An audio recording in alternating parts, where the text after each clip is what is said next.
በስመ አብ ወወልድ ወመንፈስ ቅዱስ አሐዱ አምላክ አሜን። የተወዳችሁ በጌታችን በአምላካችን በመድኃኒታችን በኢየሱስ ክርስቶስ ሰማያዊ በሆነ ስፍራ መንፈሳዊ በሆነ በረከት የተባረካችሁ ብዙ ጸጋ፣ ብዙ ምሕረት፣ በጎነት፣ ፍቅር የሰጣችሁ ከሰማያት ወርዶ ከእናታችን ከእመቤታችን ተወልዶ ዕዳ በደላችንን ለመክፈል መስቀል ላይ በተሰቀለ ጊዜ ዕዳ ሲከፍል ዕዳ የተከፈለለት የዳነ ሕዝብ ያረጋችሁ በእግዚአብሔር አብ ተወደደ ልጆች ተብለን እንድንጠራ የተቆጠራችሁ መንፈስ ቅዱስ ያተማችሁ ሁላችሁ ብሩካን የእግዚአብሔር ልጆች እንደምን ቆያችሁ? ሁሉን የሚችል አምላክ ጌታ መድኃኒት ኢየሱስ ክርስቶስ ከሰማይ አባቱ ከአብ ሕያው ከሚሆን ከመንፈስ ቅዱስ ጋር በአንድነቱ በሦስትነቱ ተወደደ የተመሰገነ ይሁን። እንኳን ለጌታችን ልደት ዋዜማ በሰላም በጤና አደረሳችሁ።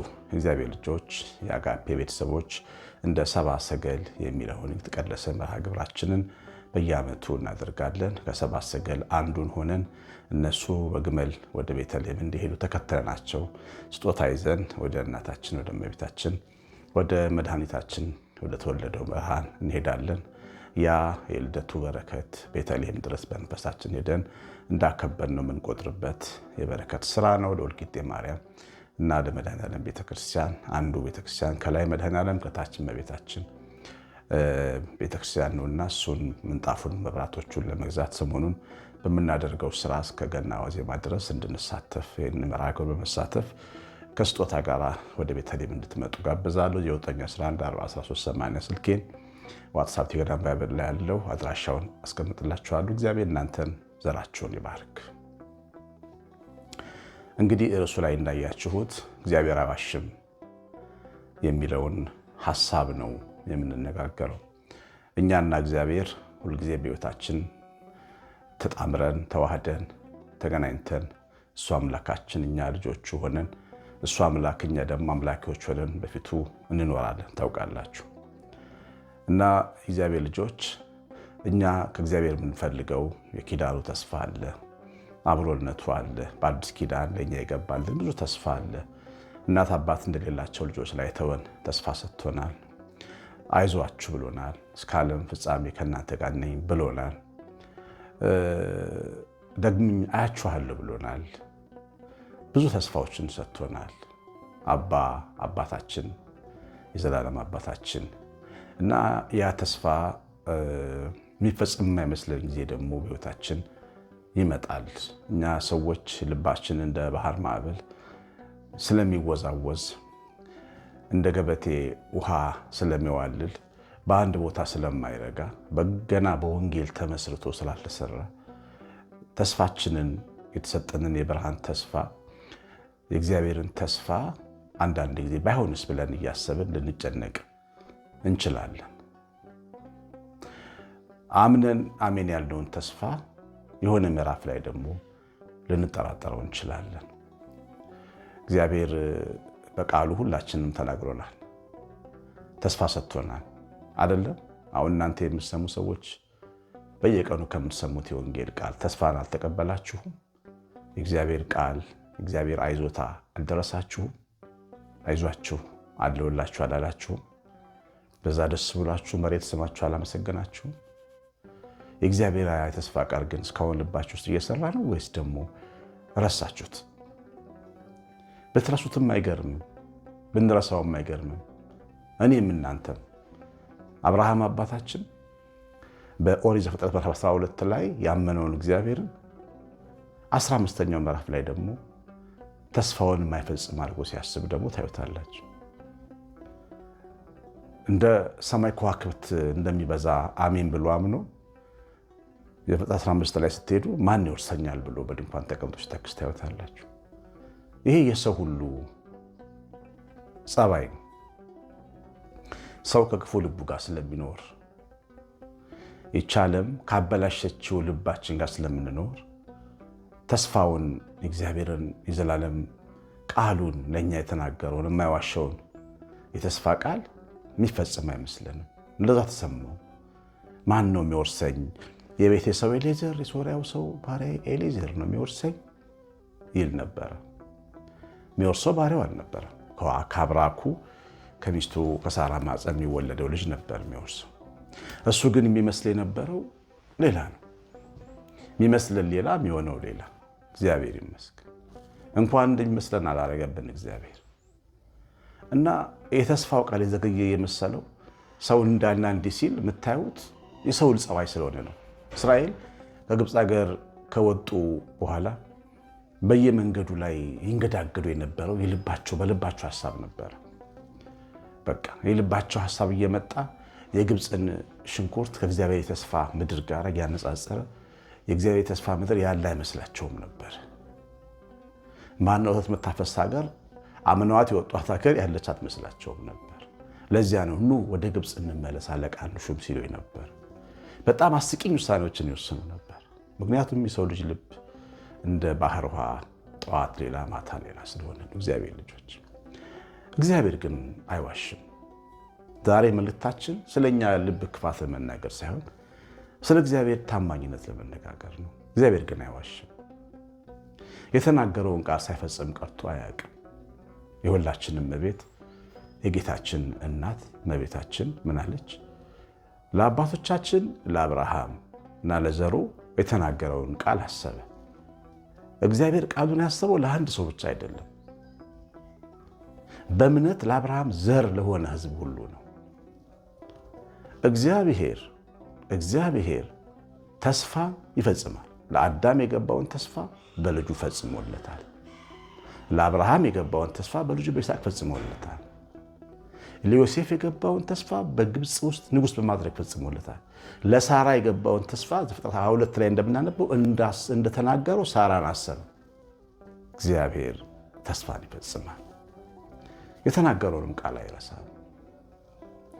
እኛ እንዲህ ብንል እግዚአብሔር ግን አይለወጥም።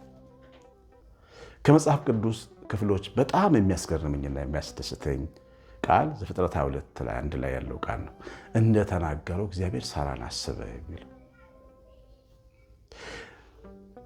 የአምላኬን መልካምነት ከሚያሳዩኝ ታማኝነት ከሚያሳዩኝ ነገሮች አንዱ ነው። ግን እግዚአብሔር ሳራን ሲያስባት በቀላሉ አይደለም ያሰባት። 25 ዓመት አስጠብቋታል። 25 ዓመት ሳትወልድ የልጅን መምጣት ደጅ ያይሽ ጠብቃለች። ሳራን በመንገዷ ትደክም ነበር። መጠበቅ ቀላል ነገር አይደለም። ሳራን በጎዳናዋ ታማኝ አልነበረችም። እንደ እግዚአብሔር ታማኝ አልነበረችም። ሳራ ባሏን ግባ ወደ አጋር፣ በቃ የአጋር ልጅ ሲወለድ አጠባዋለሁ ልጅ ያደርገዋለሁ ብላ ነበር። ሳራ እግዚአብሔር ልታገዘው ሞክራ ነበር። ግን እግዚአብሔር እንደ ሰው አይደለም። ሳራ እንዲያርገሻል አላላትም፣ አልፈረደባትም። ድካሟን ተረዳላት፣ አቅሟን አወቀላት። ሰውን የሚገነዘብና የሚረዳ አምላክ ነው ያለው። እግዚአብሔር የሰው አምላክ ነው። እግዚአብሔር የአብርሃም አምላክ ነው ሲባል የአብርሃም የብርታቱ ብቻ ሳይሆን የድካሙም ጭምር አምላክ ነው። ድካሙንም የሚረዳ አምላክ ነው። እግዚአብሔር የይስሐቅ አምላክ ነው ሲባል የይስሐቅ ብርታቱን ብቻ አይደለም ድካሙንም የሚረዳ አምላክ። ተሰብስበን ወዲሶ የሚባል ሀገር ነው ያለሁት። በአገልግሎት ወጥተን ቀደም ባለው ሰዓት ተሰብስበን ስለ እግዚአብሔር ቃል እየተነጋገርን ነበር እና አንዱ ሰባኪ ምን አለ ከመካከላችን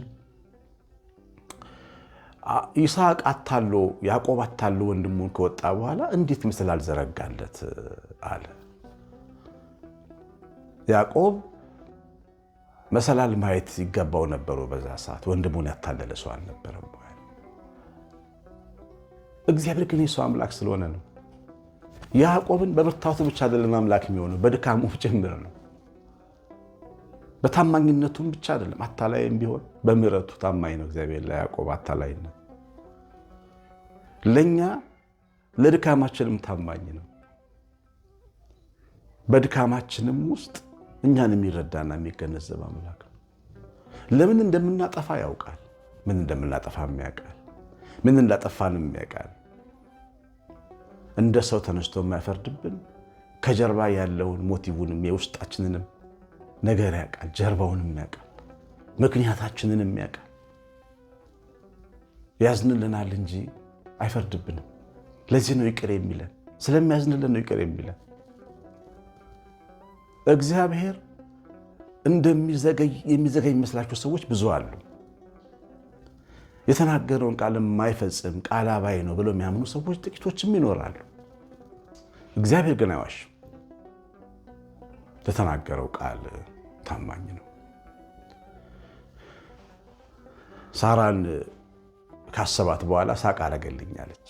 የሚያለቅሱ ሰዎች የሚስቁበት ቀን ይመጣል በእግዚአብሔር ታማኝነት። የምታለቅሱ ሰዎች ሆይ በደንብ አድምጡ። የለቅሶ ወራት ያልፋል።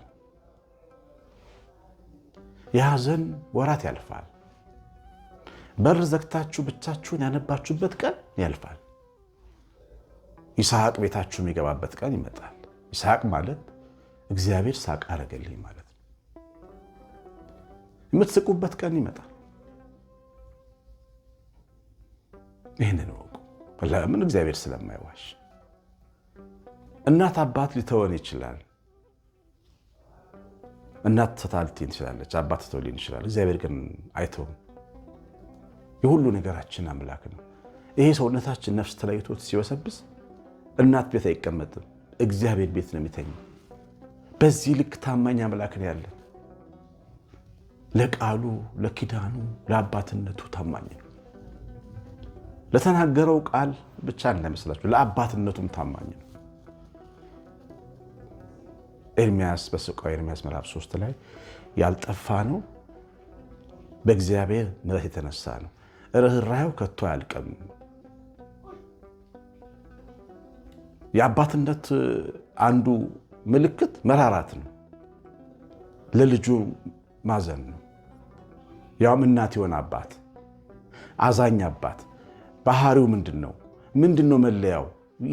የልጆቹ አባት መሆኑ አዛኝነቱ ነው። ልጄን አውቀዋለሁ ምን ለማለት ፈልጎ ነው ሲል ሌላ ሰው እንዲህ ሊል ፈልጎ ነው ብሎ የሚተረጉም በቅንነት እንዲህ ሊያደርግ አስቦ ነው የሚል። ኤሳውን አታለለ ያዕቆብ የኤሳውን በረከት ወሰደ ብለን እኛ ሰባኪዎቹ ስንጮ፣ እግዚአብሔር ግን የለም ያዕቆብ እኔን ስለሚፈልግ ነው፣ በበረከት ውስጥ የፈለገው እኔን ነው፣ አታላይ መሆን ፈልጎ አይደለም። እያስተካከለም ያስረዳል። በደግነት በርኅራኄ የልጆቹን ድካም የሚረዳል። በአባትነቱ የማይዋሽና የታመነ ነው። የታመነ ቃሉን በዘመን የፈጸመ የሚል አንድ ግሩም መዝሙር አለኝ። ሰሞኑንም ለአዲስ ሰርቼው ዩቲዩብ ላይ አስቀምጬዋለሁ። እዛ መዝሙር ላይ የእግዚአብሔርን ታማኝነት የሚዘረዝሩ ብዙ ሀሳቦች ተጽፈዋል። ሳራ ይስሐቅን አቅፋለች፣ ሐናም ሳሙኤልን ስማለች። እግዚአብሔር ታማኝ ስለሆነ እንደ ሰካራም የተቆጠረችበት በሴሎ መቅደስ ፊት በካህኑ ፊት እንደ ሰካራም ታየችው ሐና እንባዋን በልጇ መወለድ አብሳለች። አረጋዊው ስምዖንም ለብዙ ዘመን የጠበቀውን ሕፃን አቅፎ ስሞታል። ለምን? እግዚአብሔር ስለማይዋሽ፣ አሳይሃለሁ ያለውን ቃል ስለሚፈጽም። አያችሁ፣ መርዶክዮስ ጥበቃው ሐማ ተሰቅሎ በሕይወት ተርፏል። እግዚአብሔር ስለማይዋሽ ለልጆቹ ለታማኝነት ብድራትና ዋጋን ስለሚከፍል ያመኑ ልጆቹ በረሃ አልበላቸውም። ለምን? እግዚአብሔር ስለማይዋሽ። እንጀራ አራባቸውም፣ ውሃ አልጠማቸውም። ሰው እጅ ላይ አልወደቁ። እናንተ ምስክር አይደላችሁም ወይ? ለዚህ አይደላችሁም ወይ? የትም አይደርስም የተባሉ ሰዎች አይደሉም ዛሬ ክብር ማማ ላይ ያሉት? እግዚአብሔር እጃቸውን ይዞ ያቆማቸው ለቃሉ ታማኝ የሆነ አምላክ አይደል ያቆመ? እኔ እኮ የሚገርመኝ እስቲ ልቤ ልናገር፣ እግዚአብሔር ልጆች፣ እኔ የሚገርመኝ ለእግዚአብሔር ሲዘምር የሚኮራ ሰው ነው። ለእግዚአብሔር ሲያሸበሽብ ፕሮቶኮል የሚጠብቅ ሰው፣ ክብሩን የሚያስብ ሰው። እኛ የሆንነው በሱ ደግነት አይደለም። ለእግዚአብሔር ገንዘብ ሲሰጥ የሚሰስት ሰው ምንድነው የሚበልጥ ነገር ያለን ከእግዚአብሔር የሚበልጥ? እስቲ ንገሩኝ እግዚአብሔር ልጆች፣ ከእግዚአብሔር ክብር በላይ የትኛው ክብር ይበልጣል? ምን ክብር አለን? አባት ዳዊት ዘምሬ እንኳን አላከብርህም ብሎ ሲያስብ አፈር ያመሰግንሃል ይላል። አፈር እንኳን ኮርተን አይደለም ጠብር ግፍ ብለን አሸብሽበን እንኳን ለእግዚአብሔር ክብር አንመጥም። ለታማኝነቱ ለሁለተኛነቱ አንመጥም። እንደ ሰም ቅለጡ በፊቱ ምንም ነገር እንዳሰስቱ በፊቱ የማይዋሽ ዘላለም ታማኝ አምላክ አላችሁ። ቃሉን እንዳትጠራጠሩ፣ ቢዘገይም ተስፋውን ጠብቃችሁ ይዛችሁ መኑ። ገመዱን እንዳትለቁ። አረጋዊ ስምዖን ምስክር ይሆናችሁ። ስንት መቶ ዓመት ሕፃኑን እስኪመለከት ድረስ በድካም ሆኖ ሸምግሎ ገመዱን ይዞ ጠብቆ አንድ ቀን ሕፃኑን እናቱ ይዛው መጣች ቤተ መቅደስ፣ ተቀብሎ ሳመው። እስኪፈጸም ታገሱ። እግዚአብሔር ትዕግስት ይስጠን መድኃኔዓለም። እግዚአብሔር አይዋሽም፣ አይዋሽም። ምን ነው እንዳልከውን አይደለም አትበሉት፣ አትቸኩሉ። እግዚአብሔር አይዋሽም። ብዙ ጊዜ በስጋ ድካሜ ውስጥ ፈተና ከሚሰሙኝ የውስጥ የስሜት ፈተናዎች አንዱ እግዚአብሔር የተናገረውን ቃል ያምንና የሚሆን አይመስለኝም። ለምን መሰላችሁ የሚሆን አይመስለኝ? ለእኔ መጠን የሚሆን አይመስለኝም። ያ ተስፋ ማን ስለሆንኩ ነው እግዚአብሔር የተናገረኝ? ለእኔ መጣ ቃል አይመስለኝም የምልበት ሁሉ ቀን አለ። ግን ለእኔ መጣ ቃል ይሆናል። ግን ለእኔ አይመስለኝም። የሚናገረው ተናጋሪ የተሳሳተ ነው የሚመስለኝ። አድራሻውን ያሳሳተ ፖስታው የተላከው ሌላ ሰው ይመስለኛል። አንዳንዴ በትህትናም ስናስብ ራሳችን በጣም ስለምንንቀው የእግዚአብሔር ተስፋ ቃል ለእኛ አይመስለንም። ግን ደግሞ መለስልና ሉቃስ ወንጌል ምዕራፍ 1:46 ላይ እመለሳለሁ። ወደ እመቤታችን ሄዳለሁ። ራሷን ባሪያ አድርጋ ወደ ኖረችው ዋቀጂ ወደ ነበረችው መጋረጃ ፈታይ ወደ ነበረችው ትሁት ብላቴና ሄዳለሁ። የጌታን እናት የመሲሁ እናት ተወልዳ ባገለገልኳት ብላ በምታስበው ነችን ትሁት እናት ሄጄ አያታለሁ። መልአኩ መጥቶ ያ ዜና ለሷ እናትነቱ ለሷ መሆኑን ሲነግራት እንዴት ይሆንልኛል ብላ ጠይቃው፣ የለም መንፈስ ቅዱስ ወዶሻል፣ እግዚአብሔር ካንቺ ጋር ወዶሻል ሲላት አምና አሃ በቃ እግዚአብሔር ሳይገባኝ ቢወደኝ እንደ ቃሉ ይደረግልኝ ብላ መቀበሏን ደግሞ ሳስብ እንደ ቃሉ ይደረግልኝ እላለሁ። ቢዘገይም ተስፋውን ጠብቃለሁ። እግዚአብሔር ልጆች ደግሞ ሲፈጸም ሺህ ጊዜ አይቻል የተናገረውን የሚፈጽም አምላክ ነው ያለ። በርቱ እግዚአብሔር ልጆች። እግዚአብሔር ያበርታችሁ፣ እግዚአብሔር ይባርካችሁ፣ እግዚአብሔር ያጠንክራችሁ። የምታምኑት ወይ አምናችሁት የምትጠብቁ እግዚአብሔር ይባርካችሁ። አምናችሁት የምትዘምሩለት እግዚአብሔር ይባርካችሁ። አምናችሁ የምትመጸውቱለት እግዚአብሔር ይባርካችሁ። አምናችሁ አይናችሁን ጨፍናችሁ አለልኝ የምትሉት እግዚአብሔር ይባርካችሁ። እግዚአብሔር ቸርነት የእናታችን እመቤታችን ረድኤት በረከት ብላ ጥበቃ አብሮን ይሁን። በትምህርቱ ላይ ኮሜንታችሁን ጻፉ፣ ላይክ አድርጋችሁ ትጡ። እንደ ሰብአ ሰገል መርሐ ግብራችን እንዳያመልጣችሁ ጥቂት ቀናት ነው የሚቀሩን። ስልኬ ላይ አሳውቁኝ። እግዚአብሔር ይባርካችሁ። ቀሲስ አሸናፊ ገብረማርያም ነኝ። ሰላም